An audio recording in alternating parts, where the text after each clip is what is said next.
When they tell you certain natives went extinct, ask them about St. David's Island. Ask them about the people who refused to forget for 350 years. 350 years. That's how long they held the memory.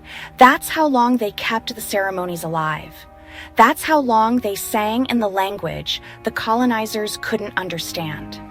In 1637, they shipped 80 Pequot captives to Bermuda after they massacred the villages. In 1676, after King Philip's War, they shipped hundreds more: Wampanoag, Narragansett, Pequot. Warriors who had just defeated the most powerful army in the world at the Little Bighorn. They shipped them to an island in the middle of the Atlantic, far from home, far from the mainland, far from escape. The Caribbean became a dumping ground for troublesome captives. That's what the records say. Troublesome. Translation: they couldn't break us on the mainland, so they tried to make us disappear in the islands. But St. David's Island remembered. While historians wrote extinct in their books, while census takers wrote Negro and mulatto on their forms, while the world forgot there were ever Native Americans in Bermuda. The families on St. David's Island danced around fires at Dark Bottom. They chanted in that foreign language. They passed down the story of Susanna, who said she was King Philip's granddaughter. They told their children, "Don't forget, you are Mohawk." Mohawk. That's what the white Bermudians called them, as an insult, as a slur.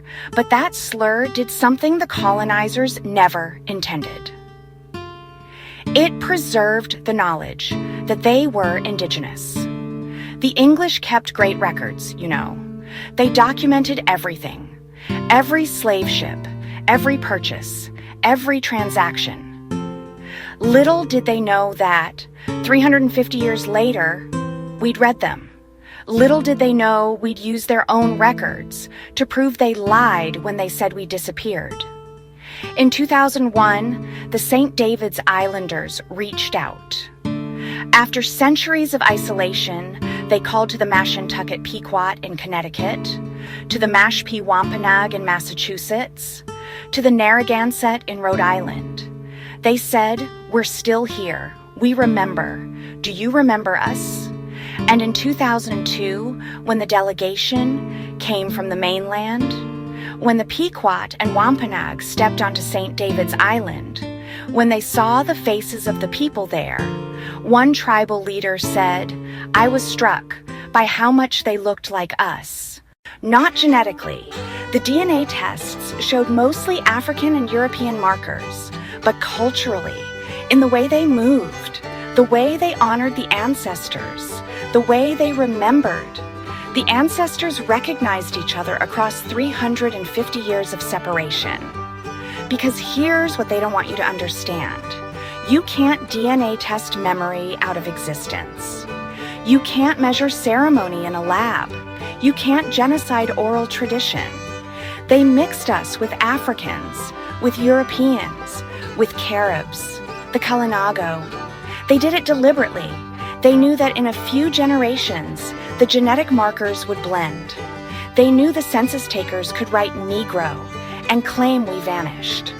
But what they didn't count on, what they could never control, was the grandmothers who whispered to their grandchildren, "Remember who you are."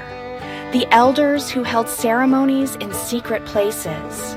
The families who kept singing in that language, even when they could be punished for it. The community that stayed together on that isolated island for 300 years, refusing to forget. St. David's Island is a bridge between the northeastern tribes and the Caribbean, between the past and the present, between extinction and survival. And if they survived in Bermuda, if they held the memory for 350 years, if they came back from the dead, according to colonial records, then ask yourself, how many other communities are still out there? How many other islands hold memories the historians declared extinct? How many other grandmothers are still whispering, "Don't forget who you are"? In Barbados, in Jamaica, in Montserrat, in St. Vincent, in every island they shipped dark-skinned Indigenous to as slaves. We're still there, still remembering, still dancing around fires they can't see, still singing in languages they can't understand, still being Indigenous when they swore we disappeared. Extinction is a colonial administrative category, not a biological fact. St. David's Island proved it.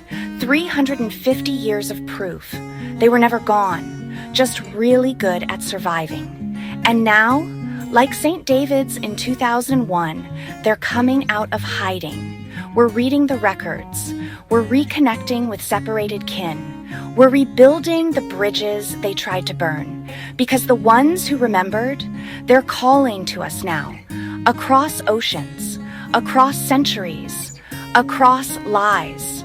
They're saying, wake up, remember, you're still here, we're still here, we never left.